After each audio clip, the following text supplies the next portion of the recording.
He was John Wilmot, 2nd Earl of Rochester.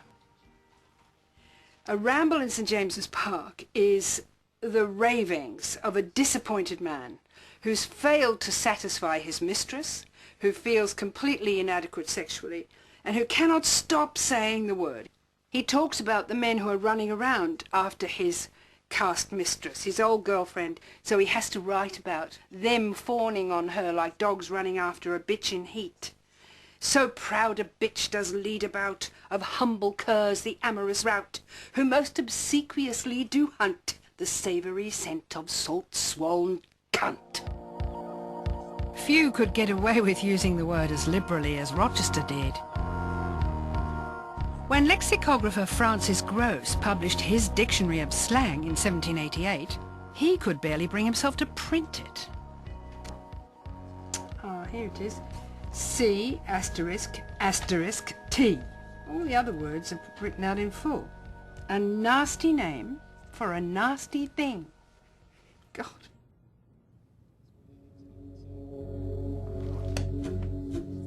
Why, of all the words in our language, has this one been singled out for censure? For hundreds of years, men identified female sexual energy as a dangerous force. And unlike other words for women's genitals, this one sounds powerful. It demands to be taken seriously.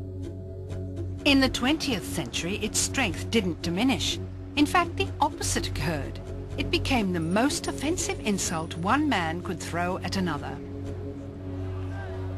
There's some sort of a discussion there. The umpire signalling dead ball. In 1987, at a test match in Pakistan, the umpire Shakur Rana accused English captain Mike Gatting of unfair play. When Gatting denied it, Rana called him a fucking cheating cunt. The fracas caused uproar. Yet only one newspaper, The Independent, dared print the expletive-laden exchange in full. Nearly 20 years later, in some quarters, it's used as a term of affection. The artist Sam Taylor Wood has even designed a ruby necklace spelling it out.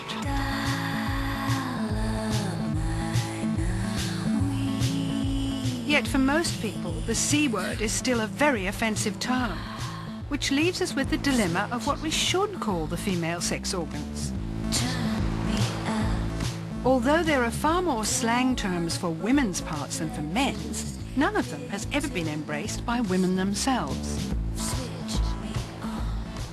What is the psychological impact of there being no commonly acceptable word for the vulva?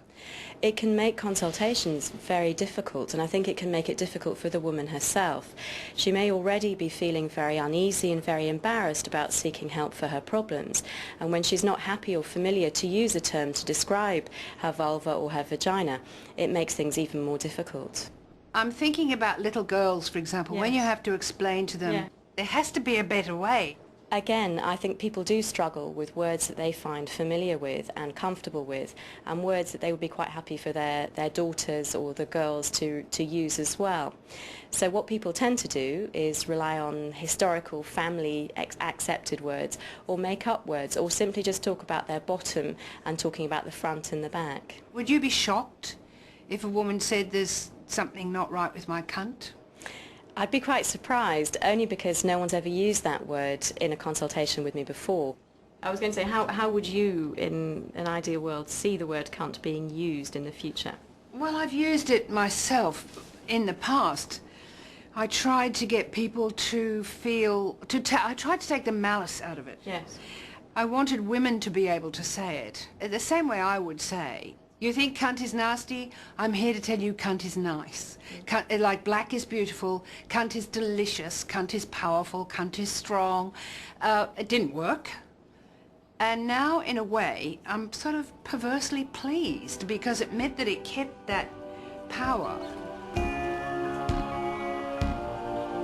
You know, I don't think now that I want the C word to be tamed.